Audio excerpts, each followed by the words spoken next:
Hello guys, मैं रुखसार हसन, मैं हूं गुलजार अहमद, मैं असद याकूब। आप देख रहे हैं GM authentic reaction YouTube channel. आपका हमारे इस चैनल पर दिल की अथाह ग्रहों से वेलकम। अगर आप देखना चाहते हैं इस तरह रिएक्शन वीडियो तो हमारा चैनल जरूर सब्सक्राइब। चलते हैं वीडियो बहुत इंटरेस्टिंग होने वाली है।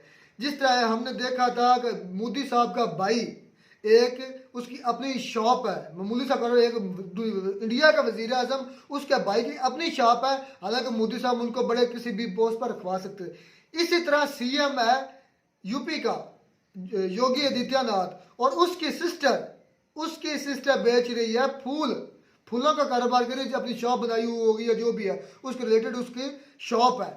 तो बड़ी मजेदार होने वीडियो, इंटरेस्टिंग होगी वीडियो। बाकी का रिएक्शन देके बाद में वीडियो के देखते हैं। सबसे पहले वीडियो पे देते हैं अपना रिएक्शन। नीलकंठ महादेव मंदिर में दर्शन करने के बाद मैं अब आगे बढ़ते हुए पहुंच रही हूं और यहाँ सामने भुवनेश्वरी देवी का मंदिर है। भुवनेश्वरी देवी यमकेश्वर क्षेत्र में तो बहुत मानी जाती हैं, कुलदेवी हैं वो यहाँ की, लेकिन दूर दूर से लोग उनके दर्शन करने के लिए यहाँ पहुँचते हैं। यहाँ पर एक छोटा सा विश्राम स्थल आप कह लीजिए मुझे दिखाई दिया और एक दुकान दिखाई दी। और अगर आप यहाँ इस वक्त बोर्ड देखेंगे तो आपको लिखा हुआ दिखाई देगा, श्री गणेशाय नमः, जय श्री गुरु गोरक्षनाथ जी। और क्यों मैं यहाँ पर आई हूँ, क्योंकि ये दुकान शशि पयाल जी की है। पूरन पयाल जी, उनके पति भी यहाँ पर मौजूद हैं। और शशि पयाल जी उत्तर प्रदेश के मुख्यमंत्री योगी आदित्यनाथ जी की दीदी हैं। तो आज हम उनसे मिलने के लिए यहाँ पर आए हैं क्योंकि शपथ ग्रहण होने वाला है और दोबारा इतिहास रचते हुए योगी आदित्यनाथ उत्तर प्रदेश के मुख्यमंत्री फिर बन रहे हैं। और ऐसा बीते 35 वर्षों के इतिहास में हो रहा है कि जब सिटिंग चीफ मिनिस्टर एक बार फिर से शपथ लेने वाले हैं। शपथ को लेकर, शपथ ग्रहण के कार्यक्रम को लेकर, इस उपलब्धि को लेकर एक बहन का दिल क्या सोचता है, आज ये बातचीत हम उनसे करेंगे। नमस्ते दीदी, कैसी हैं आप? ठीक है। सबसे पहले तो आपको बहुत बहुत शुभकामनाएं। धन्यवाद। हो सकता है मुझको आपको शुभकामनाएं देने में थोड़ी देरी हो गई हो क्योंकि 10 मार्च तो बीत गई और 10 मार्च के बाद अब 25 तारीख आने वाली है। ये तो होता ही है, मतलब जब आदमी उस समय नहीं मिलेगा तो कैसे बोलेगा वो। तो चलिए, आप मेरी शुभकामनाएं आज स्वीकार करें। और मैं भी थोड़ी देर पहले देख रही थी कि यहाँ पर जैसे लोग पहुँच रहे थे तो आके शशि दीदी को बधाई दे रहे थे और शुभकामनाएं दे रहे थे। और मुझे लग रहा है कि ये सिलसिला 10 मार्च से ही जारी है लगातार। हाँ, ये तो 10 तारीख से पहले से ही हो रहा है। हाँ। जैसे ही आप दुकान में एंटर करते हैं तो आपको सामने एक तस्वीर दिखाई देती है और आप देख रहे हैं उत्तर प्रदेश के मुख्यमंत्री योगी आदित्यनाथ को इस तस्वीर में बड़ी खूबसूरती से मुस्कुराते हुए। अब देखिए, हम तो दिल्ली से आए हैं, हमारे लिए वो उत्तर प्रदेश के मुख्यमंत्री हैं, लेकिन यहाँ पर एक बहन है और उनके लिए वो उनके भाई हैं। और मैं देख रही हूँ कि जब ये तस्वीर यहाँ पर लगी हुई है तो एक कनेक्शन वाली वो फीलिंग आपको यहाँ पर जो है दिखाई देती है। ग्रामीण ये पूरा इलाका, और वहाँ पर जब आप इस दुकान पर बैठते हैं, क्योंकि अभी मैं यहाँ पर बैठी हुई थी और जब बातचीत हो रही थी तो एक अलग अनुभूति आपको यहाँ पर बैठकर होगी। एक बेफिक्री, एक शांति आप अनुभव करेंगे यहाँ पर।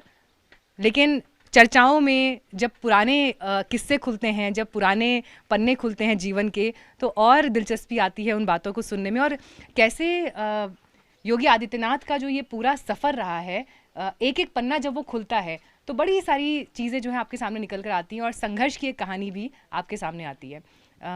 पूरन जी नमस्ते, मेरा नाम मीनाक्षी है, मैं दिल्ली से आई हूँ। स्वागत है आपका टाइम्स नाउ नवभारत पर। धन्यवाद बहुत बहुत आप लोगों का जी। शुभकामनाएं आपको भी।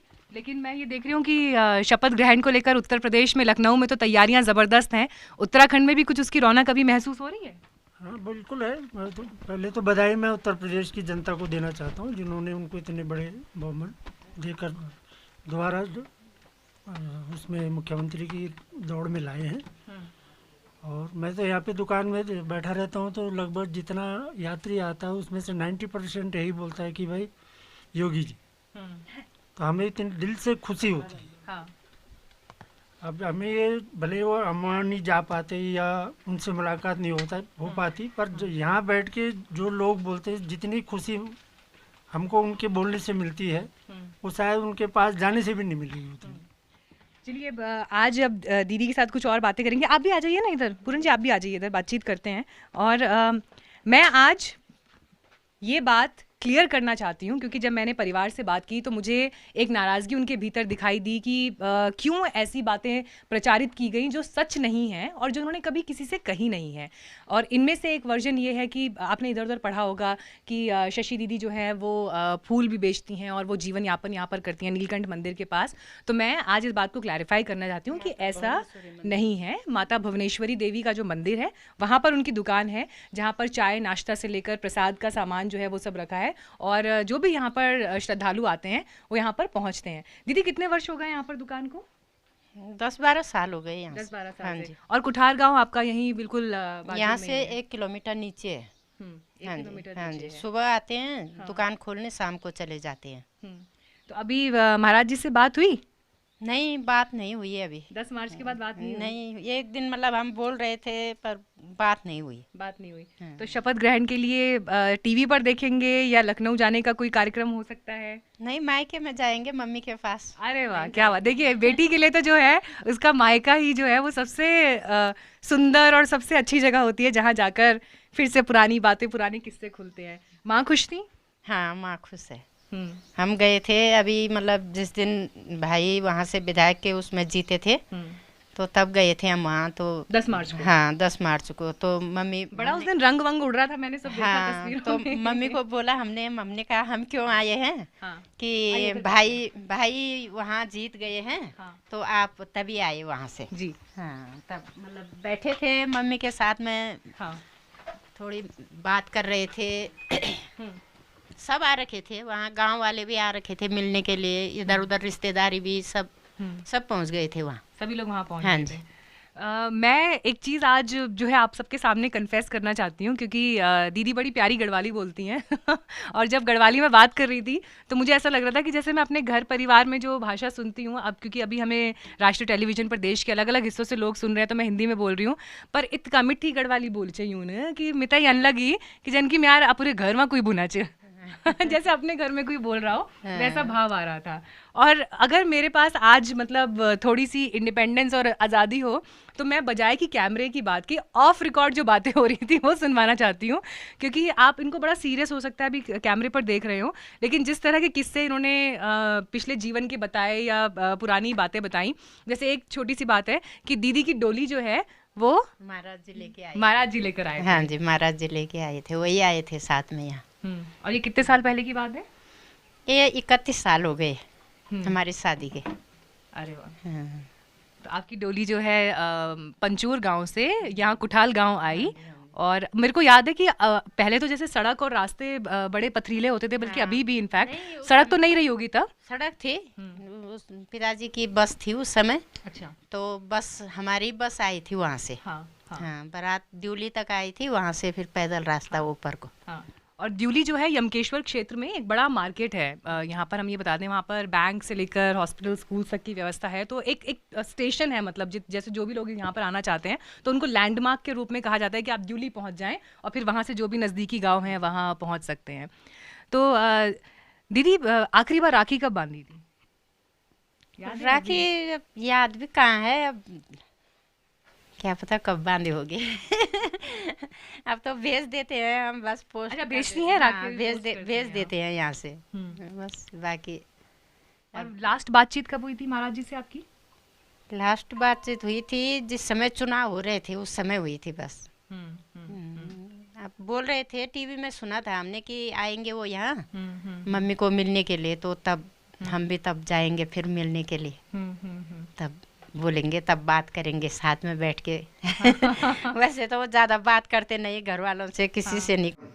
जैसे भी मोदी साहब की लाइफ है, अपने मुल्क की खातर उन्हें अब हर चीज़ छोड़ दी, वैसे भी उसके भी चाहते योगी साहब की भी सेम टू सेम मुझे तो काफ़ी जो मोदी साहब की नज़र आ रही है, जो उसकी लाइफ थी, हर चीज़ छोड़ दी, सनास लिया, उसके बाद वो जोगी बने।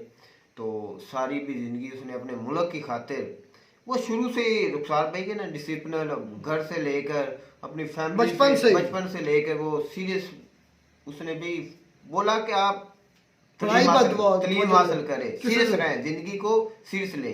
जो भी उसके बहन थी या कोई भाई था, तो भाई अच्छी सोच है योगी साहब की कि उन्होंने की मुल्क की खातिर ना अपना हर चीज़ छोड़कर मुल्क को तरजीह दी। तो यही बात है कि उसको भाई इतना अच्छा इधर क्या सूरत हाल है? पहले तो मैं बात करूंगा योगी आदित्यनाथ की जो वो सिस्टर हैं, उनकी अपनी भी ईमानदारी पर और योगी साहब की ईमानदारी पर भी, क्या वो अपने भाई के साथ उधर जाकर कुछ मांग तो सकती थी ना? भाई उस तो दे भी सकता था, वो तो बात की इन्होंने भी नहीं मांगा। हमें मेरी बात सुनो ना, ये परवरिश है। नहीं, इस टॉपिक पर जो बहन और भाई के ना रिश्ता, हमारे यहाँ भी इमरान खान साहब को ना बहुत अच्छा लीडर माना जाता है और काफ़ी फॉलोअर है। 90% जो इधर फॉलोअर है ना, ईमानदार, उसको मेरा भी ईमानदार है इमरान खान। उसकी जो बहन की कारनामे निकले हैं कि उसकी भी प्रॉपर्टी बहुत ज़्यादा है। तो कौन सी? जो उसके साथ थी, गोगी? नहीं गोगी नहीं, उसकी बहन है, उसका नाम मुझे नहीं आ रहा, जो सिलाई मशीन के जरिए के उसके क्या कारनामे निकले थे। भाई ऐसी सोच कभी भी नहीं कि पाकिस्तान के जो उसकी कोई ना कोई कारनामे निकल रहे हैं। असल में तो जो पता है योगी साहब की बिल्कुल सिंपल, उसको सियासत की नहीं पता, भी उसको मिलते भी नहीं है। तो ये होती है ईमानदारी और लीडरशिप के। उन्होंने भी अपनी फैमिली से कोई भी नहीं उसको सपोर्ट करते, ना उसको पैसा किसी यार मैं बात ये कर रहा था कि आपकी जिस तरह की होता है ना घर की परवरिश, वो दिखती है आपके बाद पूरे आपकी पूरी जिंदगी में दिखती है। तो देखें योगी साहब बचपन से ही वो खामोश रहते थे, स्टडी पर फोकस करते थे और साथ वाले बहन भाइयों को भी ये कहते थे कि आप स्टडी पर फोकस करें। अब मैं उनकी बहन की और दोनों की मुल्क के साथ वफादारी, ईमानदारी और एक दूसरे के साथ बोझ ना बनना। देखें उनकी बहन है, वो जाकर कहीं दूर दराज वो अपना काम कर रही हैं, साथ फूल वगैरह बेच रही, दुकान चला रही है, अपने खामन का हाथ बटा रही। ये बातें सोचें कि इतने बड़े सीएम है वो उत्तर प्रदेश के, उसकी बहना एक लोकल से एरिया में बैठकर अपने हस्बैंड हमारे यहाँ हाथ इधर बटा रही है। हाँ, हमारे यहाँ इधर एक एमपी नॉर्मल सा होता है, उस जब वो एमपी बन जाता है उसकी भी बीवी जो है वो अपने इलाके में बात ही नहीं है इसकी अपने जो इलाके में वो किसी को कुछ नहीं जानता, डॉन समझता डॉन है। समझा जाता, जैसे वो अतीक अहमद नहीं गुंडा बन जाता। ऐसे हमारे यहाँ एक एमपी का इलेक्शन जीतना है बस आपने, बस फिर आप इलाके के बादशाह बादशाह होते हैं, हैं। आप सारे मुजेरे नीचे होते हैं। ऐसी सोच इंडिया में नहीं है। इंडिया में भाई- वो गौरव वाली सोच है कि आप मुल्क की खिदमत करें। क्या आपको लगता है कि योगी साहब की जो बहन है, ये योगी साहब की परवरिश है, ये योगी साहब की इंसाफ पसंदी है और अवाम को आगे रखना है, उसकी वजह से वो आज इतने मकबूल भी हैं और उनका जो एरिया यूपी वो बाकी राज्यों से, बाकी सूबों से ज़्यादा तरक्की कर रहा है? बिल्कुल भाई रुखसार, आपकी बात बिल्कुल 100% ये ठीक है। मैं उनकी बहन के बारे में बात कर रहा, आपने कहा कि ईमानदारी नहीं मेरे भाई, ईमानदारी अपनी जगह, ईमानदार भी हैं, खुददार भी हैं, समझ में हाँ, आई? खुददारी भी है। वो खुददारी है। ईमानदारी तो ईमानदारी वो खुददारी है कि मैंने अपना पेट अपनी मेहनत से पालना है, समझ में आई? सोच मैंने देखो ना सर भाई कितनी उनके प्यारी। सारे जितने बहन भाई, उसने कहा मेरे 7 बहन भाई थे, ऑफ कोर्स बिल्कुल ऐसा ही होगा, वो सारे खुददार होंगे। देखो जैसी परवरिश घर में होती है ना मेरे भाई, तो उसका रिजल्ट निकलता है। एक सीएम है तो दूसरी नॉर्मल सी जिंदगी गुजारती है। ऐसा ही होगा उनके जो पीछे वाले जो भाई होंगे, वो भी बिल्कुल ऐसे ही अपने अपने कारोबार में अपनी जिंदगी में मस्त होंगे। मगन होगा। अच्छा, अब आ जाती है बात के इनके किरदार की। किरदार बिल्कुल ठीक है मेरे भाई, किरदार ऐसा ही होना चाहिए। ये अब मैं मजहब की बात ही नहीं है इसमें कोई मजहब की बात नहीं है, लेकिन जब भी ऐसी कोई अच्छी बात आती है ना, तो मुझे अपने मजहब का हवाला देने से ना कुछ अंदर से ना फीलिंग्स आती है। अच्छा वो तो आपने करना होता है। अच्छा मैं जब ऐसे वाक़े को देखता हूँ तो मुझे हज़रत उमर रज़ियल्लाहु अन्हु की जो ज़िंदगी है ना, वो बहुत वाज़े इस किरदार में मुकम्मल नज़र आने लगती है कि आप 4 बरे-ए-आज़मों के मालिक हैं और आपका बेटा है अब्दुल्ला बिन उमर, वो बाज़ार में जाता है और एक लड़के को तंग करता है, तो आप उसे 10 कोड़े मारते हैं। कितने? 10 कोड़े। वो चाबुक होता था, पता है, सबको पता है कोड़े क्या है, वो बड़ा अच्छा वो मारते हैं और कहते हैं कि आपको किसने ये परमिशन दिया है कि आप इतनी फख्र से ये बात करें और मेरी आवाम को तंग करें, मेरी राय को तंग करें, मेरी रियाया को। तो यही बात है भाई, आप जब अपने खानदान से ज्यादा अजीज अपने वतन अजीज को रखेंगे, अपने एरिया को रखेंगे, जिसका होल्ड है आपके पास, तो ये रिजल्ट आएगा। फिर अवाम आप पर जान निछावर करेगी, जिस तरह योगी साहब पर उनकी अवाम जान निछावर कर रही है। अच्छा, यहाँ पर एक और बड़ी बात मेंशन करता, चलो वीडियो खत्म हो गई।